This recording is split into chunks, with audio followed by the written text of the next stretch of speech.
जम्मू कश्मीर के पुंछ में एलओसी पर पाकिस्तान की जानिब से गोलाबारी में एक खातून जख्मी हो गई। ये खातून बगियान की रहने वाली है। अहले खाना ने गोलाबारी के दौरान गांव से बाहर निकाला और सुखदेव सिंह अस्पताल पहुंचाया गया है। खातून का नाम हनीफा बी है। हनीफा बी के पैर में गोली लगी थी। फिलहाल उसकी तबीयत बेहतर बताई जा रही है।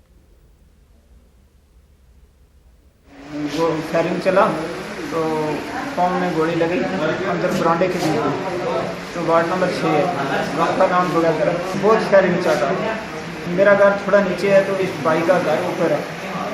तो गाड़ी के टाइम गोली लगी के बारे में कि कैजुअल्टी में एक पेशेंट क्रॉस फायरिंग में कहीं चोट लगी है, तो मैं अभी इमीडिएटली आया। तो ये पेशेंट का नाम जो है हनीफा बी है। ये बग्याल दरा में कहीं क्रॉस फायरिंग में इसके पाँव में चोट लगी है। पेशेंट जो है अदरवाइज स्टेबल है, कोई सीरियस इंजरी नहीं है, लेकिन इसके राइट फुट में अंगूठे और उस उंगली के दरमियान एक छोटा सा जख्म हुआ है, जो चोट की वजह से स्लाइट ब्लीडिंग है। लेकिन हमने ब्लीडिंग को रोक दिया है, स्टिचिंग की है, ड्रेसिंग की है, एक्सरे वगैरह कराया है, हड्डी वगैरह बच गई है। पेशेंट स्टेबल है और खतरे से बाहर है। महाराष्ट्र स्टेट बोर्ड एसएससी यानी 12वीं जमात के नतायज का ऑनलाइन ऐलान किया गया। हर बार की तरह इस मरतबा भी लड़कियों ने लड़कों को पीछे छोड़ा। अमरावती की मदीहा नदीम ने बेहतरीन कारकर्दगी दिखाते हुए 92% नंबर हासिल किए हैं। मदीहा मुस्तकबिल में डॉक्टर बनकर कौम मिल्लत की खिदमत करना चाहती हैं।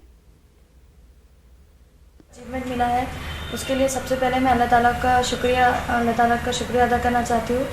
और उसके बाद मैं अपने पेरेंट्स को की बहुत थैंकफुल हूँ कि उन्होंने मेरे साथ उतना ही सेक्रीफाइस किया और मेरे साथ उतनी ही मेहनत की। बहुत अच्छे टीचर्स मिले हैं जिन्होंने हमेशा से मेरे कंसेप्ट बहुत क्लियर रखे हैं। जो फ्यूचर में मैं गायनेकोलॉजिस्ट बनना चाहती हूँ, जो अपने देश के लिए देश के लोगों के लिए बहुत कुछ करे और उनकी मदद करे। बचपन से ही पढ़ाई में बहुत ज़्यादा इंटरेस्ट लेती थी और उस वजह से वो एक एम बना के थी, उस हिसाब से उसका परसेंटेज काफ़ी अच्छा आया।